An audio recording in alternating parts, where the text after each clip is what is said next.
Hello friends, पीजे technical classes में आपका स्वागत है। तो आज के हम इस वीडियो में यूपीपीसी एलटीजी 2 का पेपर हम सॉल्व करने वाले हैं। तो जो वो पेपर है वो आपके 24/1/2019 को इवनिंग वाले शिफ्ट में लगा था। तो आज का उस पेपर को हम सॉल्व करने वाले हैं। और उस पेपर के अंदर हम टेक्निकल के क्वेश्चन हम सॉल्व करेंगे। तो टेक्निकल के पूरे क्वेश्चन आपके 150 है। टेक्निकल के पूरे आपके 150 क्वेश्चन है, जिसमें से हम आज आज की इस वीडियो में 75 क्वेश्चन करने वाले हैं। तो आप इस वीडियो को एंड तक देखिएगा और हमें बताइएगा कमेंट आपको ये वीडियो कैसी लगी। तो आइए हम स्टार्ट करते हैं। हम चलते हैं टेक्निकल के क्वेश्चन पेपर पर। तो हम स्लाइड करते हैं। तो ये हम अभी स्लाइड कर रहे हैं क्योंकि हमारा टेक्निकल पेपर बहुत अभी इसमें पूरे 150 क्वेश्चन है। तो हम 150 क्वेश्चन को इस पेपर में सॉल्व करने वाले हैं आज की इस वीडियो में। तो हम आज की वीडियो में आप 75 क्वेश्चन सॉल्व करेंगे। तो आप इस वीडियो को एंड तक देखिएगा और बताइएगा कि आपको ये वीडियो कैसी लगी। और ऐसी अच्छी अच्छी वीडियो हम आपको लाते रहेंगे और ऐसी अपडेट मिलती रहेगी। तो हम सबसे पहला क्वेश्चन हम स्टार्ट करते हैं। तो आपसे सबसे पहला क्वेश्चन आपसे पूछा गया है कि उद्योगों में सुरक्षा के उद्देश्य से single phase prayer motor dash द्वारा संचालित होती है।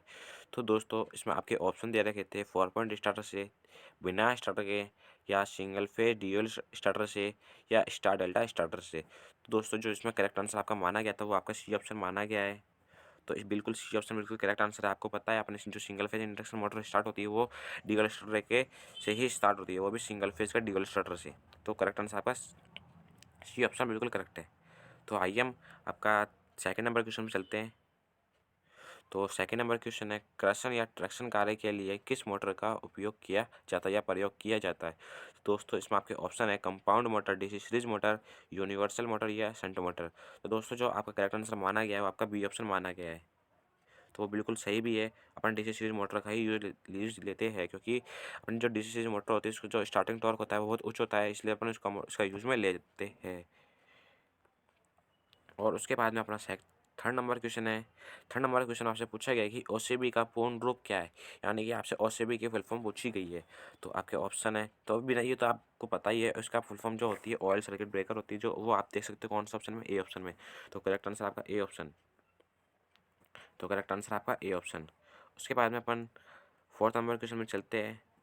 और इसमें आपसे पूछा गया है कि घरेलू उपकरणों में तापन तत्व के लिए निम्नलिखित में से किस सामग्री का उपयोग किया जाता है। तो आपसे इसमें पूछा गया कि घरेलू उपकरण होते हैं जिसमें तापन जितने गर्म करने के लिए किस सामग्री का यूज में लिया जाता है। तो दोस्तों आपको पता है इसमें आपके ऑप्शन दे कि GI, गैल्वेनाइज्ड आयरन, या पीतल, या नाइक्रोम, या तांबा। दोस्तों आपको पता है अपन ज़्यादा से ज़्यादा अपन नाइक्रोम का ही हीटिंग एलिमेंट बनाया जाता है। हीटिंग एलिमेंट आपको पता है नाइक्रोम का ही बनाया जाता है। और नाइक्रोम का जो मिश्रण होता है वो 80% निकल और 20% क्रोमियम होता है। 80 रेशियो और 20 का अनुपात में इसको बनाया जाता है, वो भी 80% निकल व 20% क्रोमियम में। तो जो जो दोस्तों जो करेक्ट आंसर है वो आपका सी ऑप्शन है।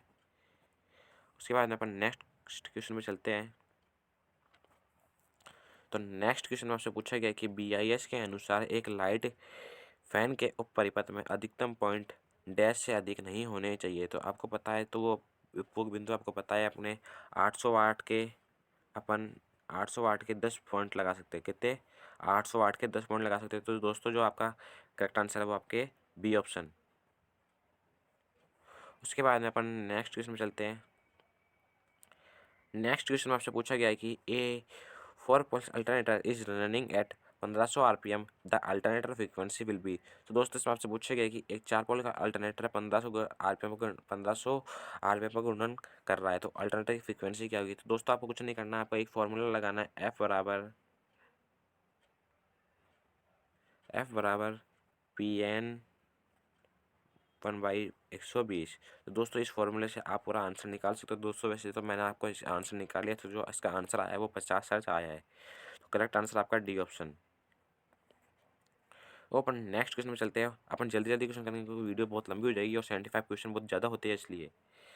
उसके बाद में इन 3 phase motor starter of push button is connected. तो आपको पता है जो आपका 3 फेज इंडक्शन मोटर स्टार्टर में पुश बटन यानी कि ऑफ पुश बटन किसके सीरीज में कनेक्ट होता है। आपको पता है अपना कंट्रोल परिपथ ऐसा बनता है। तो सबसे पहले आपको पता है अपन TOR लगाते हैं। तो TOR लगाते हैं। उसके बाद में अपन आते हैं पुश सीरीज में लगाते हैं, यानी कि ऑफ पुश बटन की बात करें तो अपन सीरीज में तो लगाते हैं, तो सीरीज इन कंट्रोल सर्किट में लगाते हैं। तो करेक्ट आंसर आपका ए ऑप्शन। उसके बाद में अपन नेक्स्ट क्वेश्चन आपसे पूछा गया है कि ट्रांसफार्मर में लोड के अनुसार किस प्रकार के श्रेय में परिवर्तन होता है। तो आपको पता है ट्रांसफार्मर में लोड के अनुसार आपके तांबे के श्रेय में परिवर्तन होता है। कौन से में? ताम्र सती में परिवर्तन होता है। बाकी सारी सतियाँ आपकी नियत रहती है, यानी कि स्थिर रहती है। बाकी एक ही सती है ताम्र सतह, वो लोड के साथ परिवर्तित होती रहती है। तो आपका जो करेक्ट आंसर है वो बी ऑप्शन है। ये आपका बी ऑप्शन बिल्कुल करेक्ट आंसर है। उसके बाद में आपसे पूछा गया है कि वेव वाइंडिंग में कितने समानांतर पथ होते हैं। तो आपको पता है वेव वाइंडिंग में आपके दो समानांतर पथ होते हैं, यानी कि अपन जो वेव वाइंडिंग में होता है वो ए बराबर 2 होता है। क्या होता है? ए बराबर 2। और लेप में लेप की बात की जाए तो ए बराबर पी होगा। क्या होगा? ए बराबर पी। ये लेप की बात है, ये लेप की और ये वेव की। तो आपका जो करेक्ट आंसर माना गया है वो ए ऑप्शन है। तो आपका जो करेक्ट आंसर है वो ए ऑप्शन माना गया है। फ्रेंड अपना नेक्स्ट क्वेश्चन है, आपसे नेक्स्ट क्वेश्चन पूछा गया है कि आप क्या, नेक्स्ट क्वेश्चन में अपन चलते हैं। तो नेक्स्ट क्वेश्चन में आपसे पूछा गया है कि एसी वाइंडिंग में अंतराल कारक डैश के अनुपात में होता है। तो आपको पता है अपना एसी वाइंडिंग में अंतराल कारक आपके डैश के अनुपात में होता है। तो आपके ऑप्शन है पोल अंतराल बटे वाइंडिंग अंतराल बटे पोल अंतराल, या पश्य अंतराल बटे पोल अंतराल, या वाइंडिंग अंतराल इंटू पोल अंतराल। तो दोस्तों जो आपका करेक्ट आंसर माना गया है, इसके अंदर करेक्ट आंसर है आपका बी ऑप्शन। क्या है आपका? बी ऑप्शन बिल्कुल करेक्ट आंसर है। उसके बाद में आपसे अपने नेक्स्ट क्वेश्चन में चलते हैं अपन। तो नेक्स्ट क्वेश्चन आपसे पूछा गया है कि 3 फेज प्रणाली में संतुलित और असंतुलित भार को मापने के लिए निम्न में से किस पद्धति का उपयोग किया जाता है। तो दोस्तों जो आपको पता है संतुलित हो या असंतुलित हो, वो मापने के लिए अपन 2 वाट मीटर विधि का यूज में लिया जाता है। 2 वाट मीटर विधि अपन संतुलित और असंतुलित भार को मापने के लिए यूज में लेते हैं। तो करेक्ट आंसर आपका बी ऑप्शन। तो आपका बी ऑप्शन बिल्कुल करेक्ट आंसर है। उसके बाद में अपन नेक्स्ट क्वेश्चन पे चलते हैं। तो नेक्स्ट क्वेश्चन में आपसे पूछा गया है कि निम्न में से एक एकीकृत उपकरण है। तो एकीकृत उपकरण कौन सा है? आपका इंटीग्रेटिंग प्रकार का उपकरण बस ओनली फॉर एक ही है, वो भी एनर्जी मीटर के डब्ल्यूएच मीटर आपको देख रखा है ऑप्शन के अंदर। तो आपका जो करेक्ट आंसर आपका एनर्जी मीटर, और इंडिकेटिंग प्रकार के आपका watt meter, volt ampere, ampere meter आपको दे रखे हैं, तो वो इंडिकेटिंग प्रकार के हैं। तो जो आपका करेक्ट आंसर माना गया है आपका डी ऑप्शन माना गया है।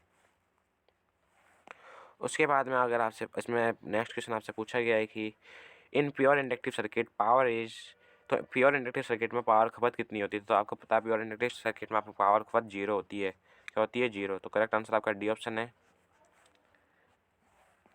उसके बाद में आपसे इसके अंदर क्वेश्चन में पूछा गया है कि हाई स्पीड इस्पात में कार्बन का प्रतिशत होता है। तो हाई स्पीड इस्पात में, यानी कि स्टील में कार्बन का प्रतिशत आपके 0.75 से 1% होता है, जो करेक्ट आंसर माना गया है। तो करेक्ट आंसर आपका डी ऑप्शन। उसके बाद में आपसे पूछा गया है कि नेक्स्ट क्वेश्चन में आपसे पूछा गया है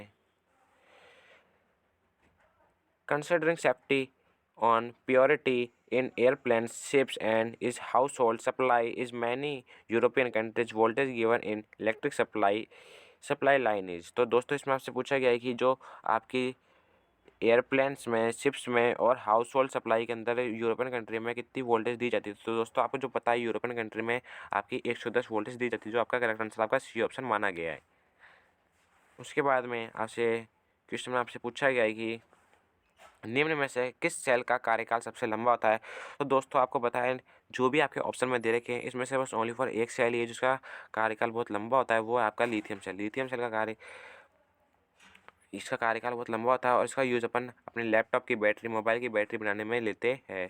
तो जो करेक्ट आंसर है आपका ए ऑप्शन है। उसके बाद में अपना नेक्स्ट क्वेश्चन पे चलते हैं अपन।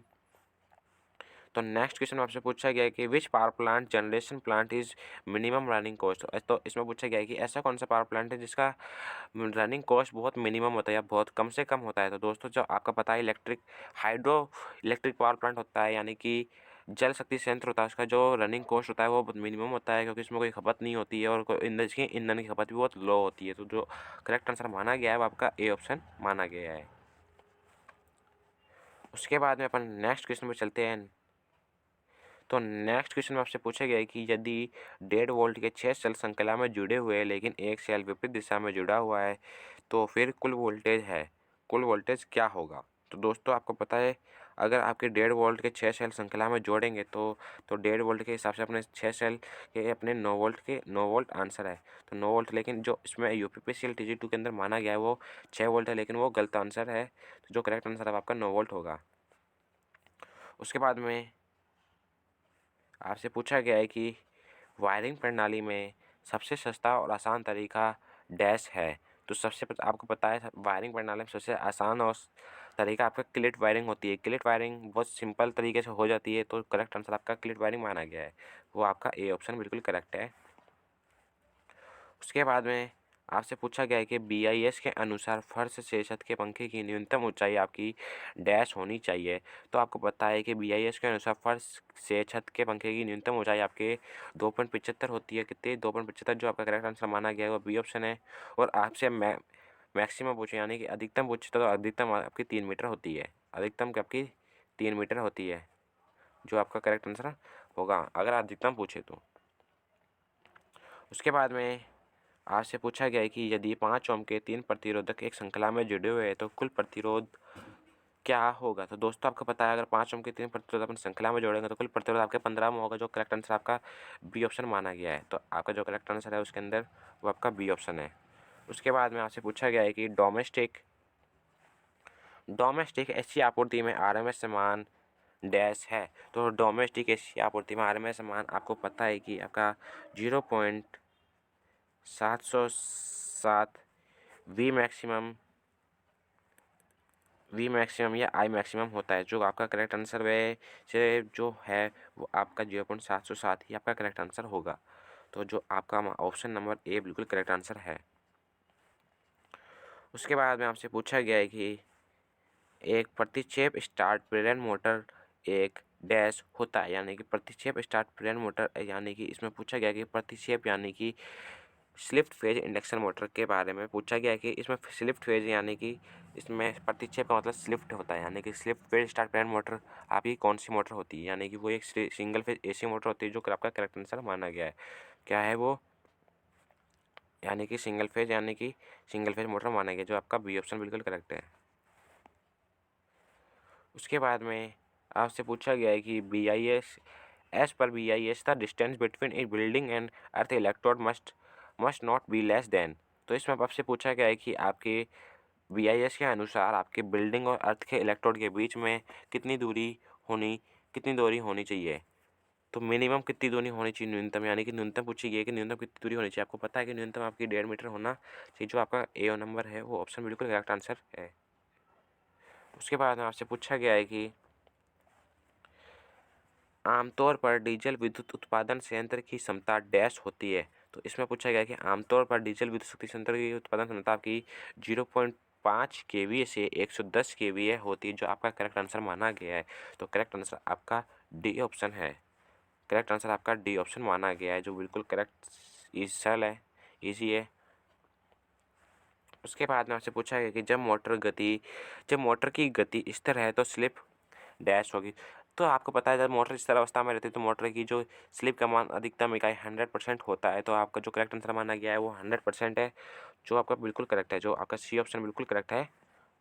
उसके बाद में आपसे पूछा गया है कि एक स्टेपर मोटर के प्रति घूर्णन में कितने छोटे स्लिप होते हैं? तो प्रति घूर्णन में स्टेपर मोटर में प्रति घूर्णन में आपके छोटे स्लिप 200 होते हैं। कितने होते हैं? 200, जो करेक्ट आंसर माना गया है।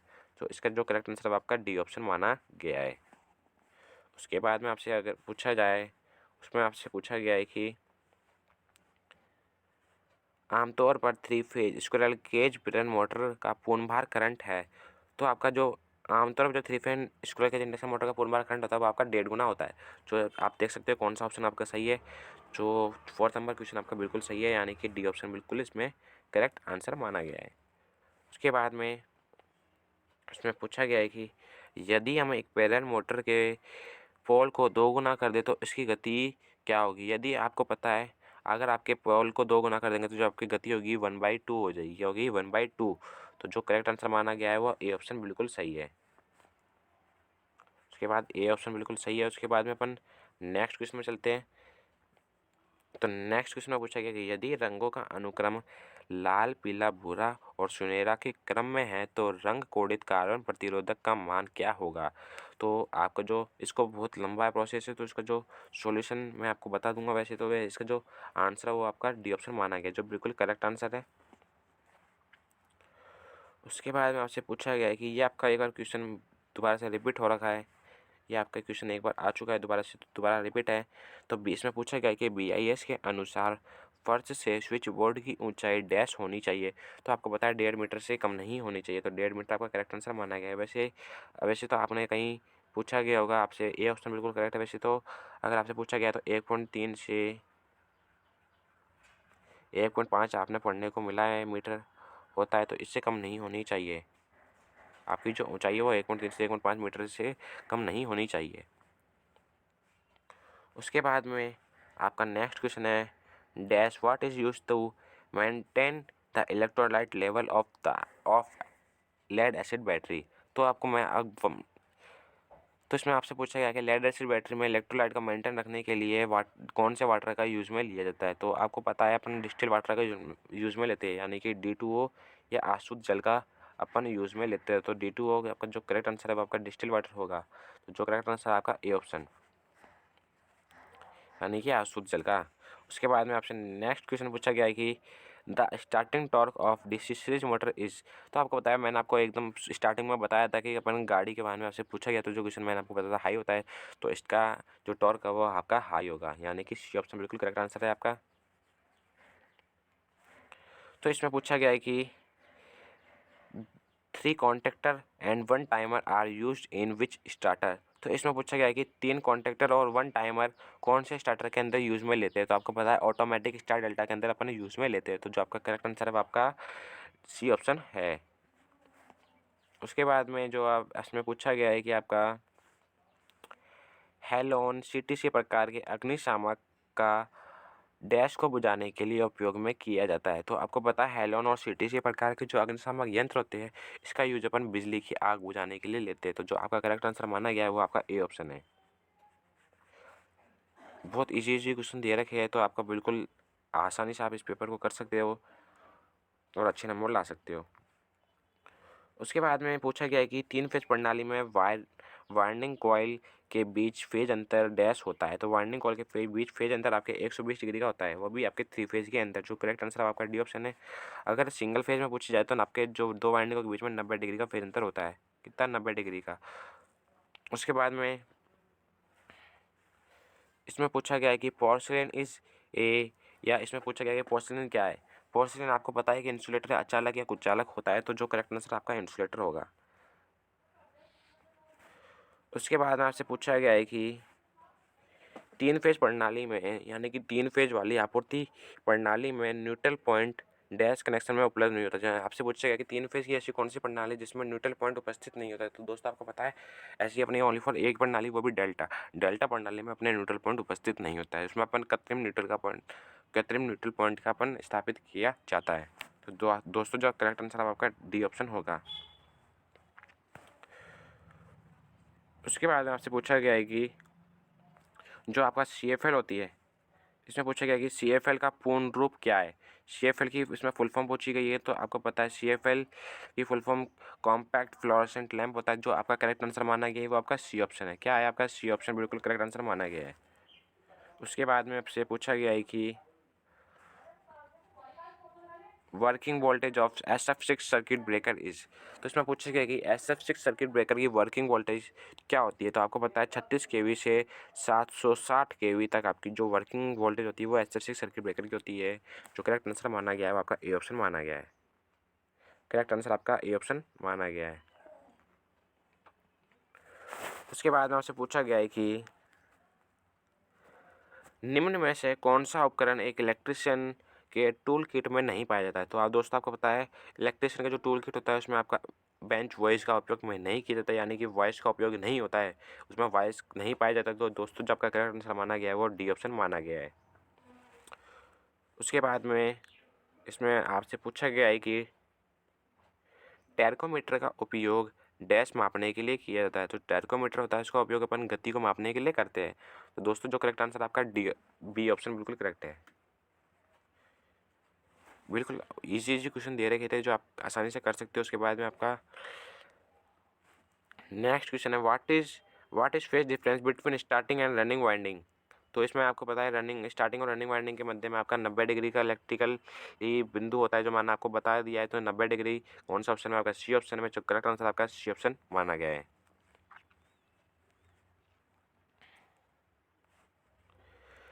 इसमें आपका नेक्स्ट क्वेश्चन है यदि एक तुल्यकालिक मोटर अति उत्तेजित एक्साइटेड होकर चल रही है तो शक्ति कारक डैश होगा।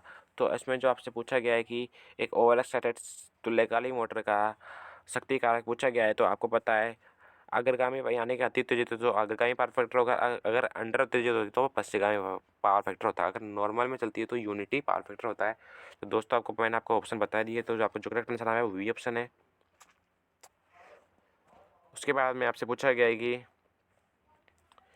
संतुलित लोड से जुड़े 3 फेज वाले स्टार में न्यूट्रल पॉइंट में करंट, आपको पता है न्यूट्रल पॉइंट अगर कोई सा भी न्यूट्रल पॉइंट है उसमें जो करंट का मान होता है वो शून्य होता है। तो करेक्ट आंसर आपका 0 होगा। तो शून्य आपका करेक्ट आंसर है, जो बी ऑप्शन आपका करेक्ट आंसर माना गया है इसमें। उसके बाद में आपसे पूछा गया है कि अग्नि अलार्म प्रणाली के भाग क्या है।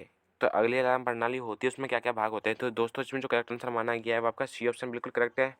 वो भाग होते हैं आपका धुआं और उष्मा डिटेक्टर, घंटिया, डीकैम पैनल, अलार्म पैनल और बैटरी आदि प्रणालियाँ होती है। तो इसमें आपका क्वेश्चन में पूछा गया है कि गैस से भरे टंगस्टन फिलामेंट लैंप का कार्यकारी तापमान होता है। तो गैस से भरे हुए जो फिलामेंट लैंप होता है उसका जो कार्यकारी तापमान होता है वो आपके 2200 डिग्री सेल्सियस या 2300 डिग्री सेल्सियस होता है। जो आपका करेक्ट आंसर माना गया है वो आपके 2200 डिग्री सेल्सियस माना गया है। तो जो करेक्ट आंसर आपका 2200 डिग्री हुआ यानी कि डी ऑप्शन बिल्कुल करेक्ट है। उसके बाद में आपसे पूछा गया है कि एसी सर्किट में अगर वोल्टेज और करंट के बीच फेज अंतराल 90 डिग्री है तो विद्युत शक्ति आपको पता है 0 होगी। तो ये आपकी अगर 90 डिग्री अंतराल होता है शक्ति खपत हमेशा 0 होती है। वो भी आपके शुद्ध कैपेसिटी व शुद्ध इंडक्टिव परिपथ में आपके शक्ति खपत वो शून्य होती है। जो आपका करेक्ट आंसर है वो आपका डी ऑप्शन है। उसके बाद में आपसे पूछा गया है कि ओम के नियम के अनुसार वोल्टेज किसके बराबर होता है। ओम के नियम के अनुसार आपकी जो वोल्टेज है वो V बराबर आई इंटू आर के बराबर होता है, यानी कि V बराबर आई इंटू आर के बराबर होता है। जो आपका करेक्ट आंसर है वो आपका बी ऑप्शन माना गया है। तो दोस्तों आपके अभी तक यहाँ पे 50 क्वेश्चन पूरे हो गया। अगर अपन यहाँ पे 25 क्वेश्चन और करने वाले हैं तो यहाँ पे आपके 50 क्वेश्चन कंप्लीट हो चुके हैं। अपन अब 25 क्वेश्चन और करेंगे। तो आप वीडियो तक एंड तक देखिएगा और क्वेश्चनों को सॉल्व करिएगा। तो अब इसमें पूछा गया है कि टर्बो उच्च गति प्रत्यावर्तक के लिए किस प्रकार के रोटर का उपयोग किया जाता है। जो अगर आपको टर्बो गति या उच्च गति के लिए आपको पता है अपन एक रोटर का उपयोग करते हैं वो भी आपका बेलनाकार रोटर का। और जो बेलनाकार रोटर का जो गति होती है वो 1500 से 3000 आरपीएम होती है। कितनी होती है? 1500 से 3000 आरपीएम गति होती है। जो जो आपके से पूछा जाता है क्वेश्चन में। जो आपका इस क्वेश्चन में जो करेक्ट आंसर है वो आपका बी ऑप्शन है। उसके बाद में इसमें आपसे पूछा गया कि मध्यवर्ती स्विच का उपयोग सीढ़ी के वायरिंग में किया जाता है जहां एक लैंप डैश से नियंत्रित होता है।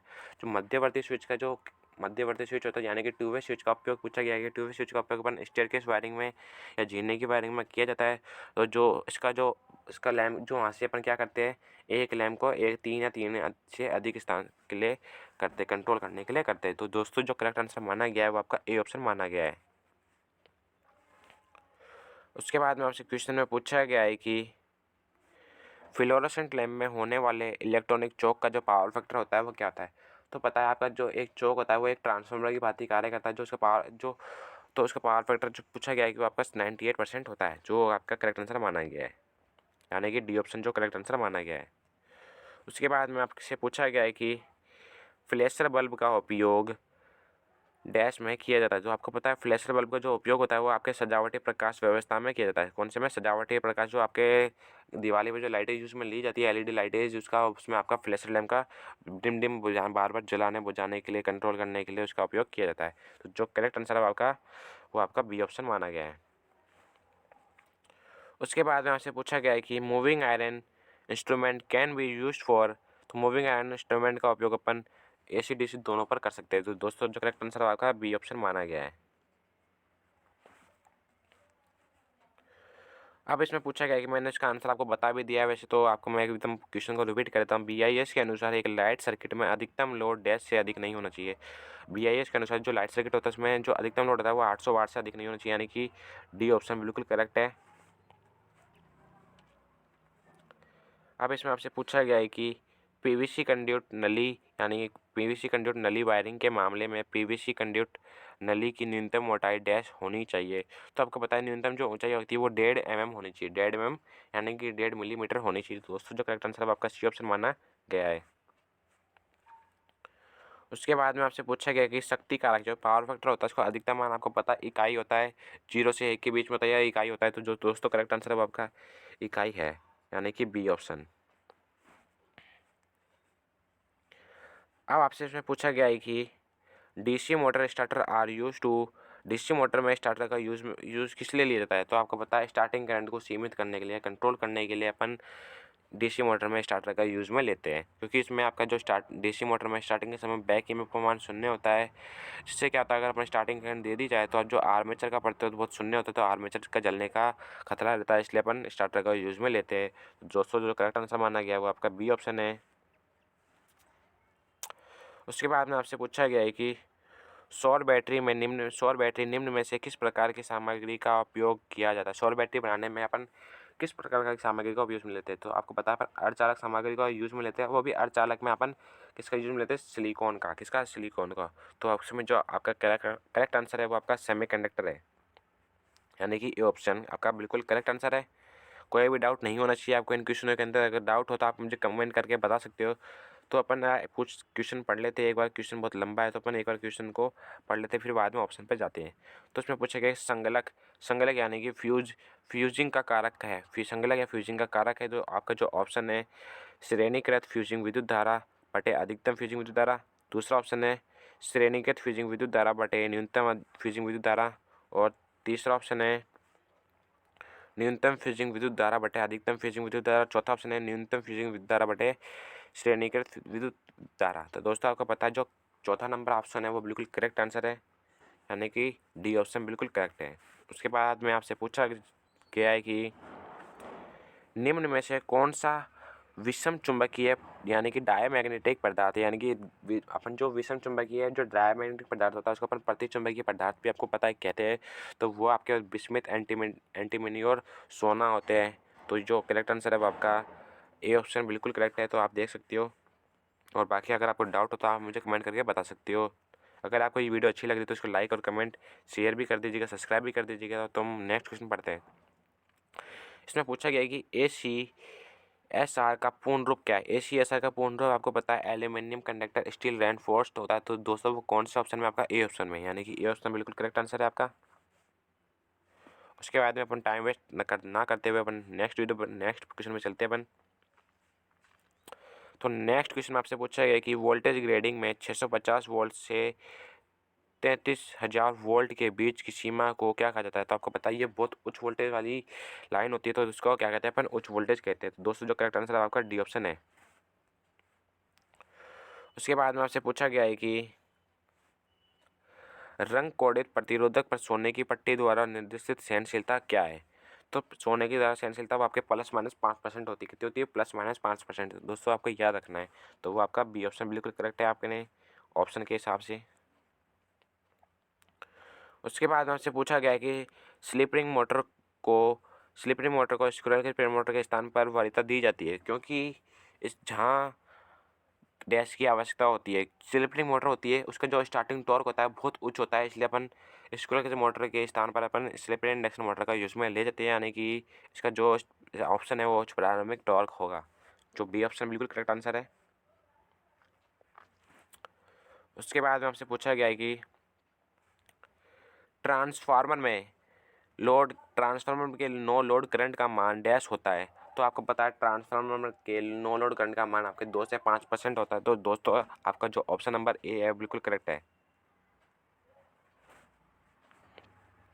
उसके बाद में आपसे पूछा गया है कि परमाणु बिजली उत्पादन संयंत्र का ईंधन डैश है। जो आपको पता है इसमें परमाणु बिजली उत्पादन संयंत्र का जो ईंधन होता है वो आपका यूरेनियम और थ्योरियम होता है। और दोस्तों जो अपना थ्योरियम होता है और थ्योरियम का 80% भंडार अपने भारत देश में ही स्थित है। तो दोस्तों जो करेक्ट आंसर आपका क्या है, आपका डी ऑप्शन बिल्कुल करेक्ट आंसर है। कोई भी डाउट हो तो आप मुझे कमेंट करके बता सकते हो और मैं उसका सॉल्यूशन आपको खुद बताऊंगा पर्सनली। अब इसमें पूछा गया कि भारत में बिजली की प्रचालन आवृत्ति कितनी है। तो आपको पता है भारत की प्रचालन आवृत्ति बहुत सिंपल सा क्वेश्चन है, आपको पता है 50 हर्ट्ज होती है। अगर विदेश में पूछी जाए तो विदेश के अंदर 60 हर्ट्ज भी होती है। तो दोस्तों आप सी ऑप्शन बिल्कुल करेक्ट है। उसके अपन थोड़ा कलर चेंज कर लेते हैं। उसके बाद में आपसे पूछा गया है कि ये आज की वीडियो का अपन लास्ट क्वेश्चन है, फिर उसके बाद अपन सारे आधे क्वेश्चन अपन कल की वीडियो में करते हैं। तो इसमें आपसे पूछा गया है कि एक 3 फेज 50 हर्ट्ज वाली प्रेरण मोटर 1500 आरपीएम पर चल रही है तो पोल की संख्या क्या होगी। तो इसमें पोल की संख्या पूछी गई, तो पोल की संख्या निकालने का बस एक फॉर्मूला है, वो भी क्या है, P बराबर यानी कि P बराबर F इंटू 120 डिवाइड बाय कितना N।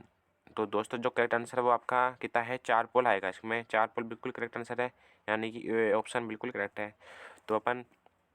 तो आज की वीडियो में अपन इतने ही क्वेश्चन करेंगे, तो हम चलते हैं, अलविदा रहते हैं आपसे। तो अगर आपको वीडियो अच्छी लगी तो उसको लाइक एंड सब्सक्राइब भी कर दीजिएगा। तो धन्यवाद, जय हिंद, जय भारत, वंदे मातरम।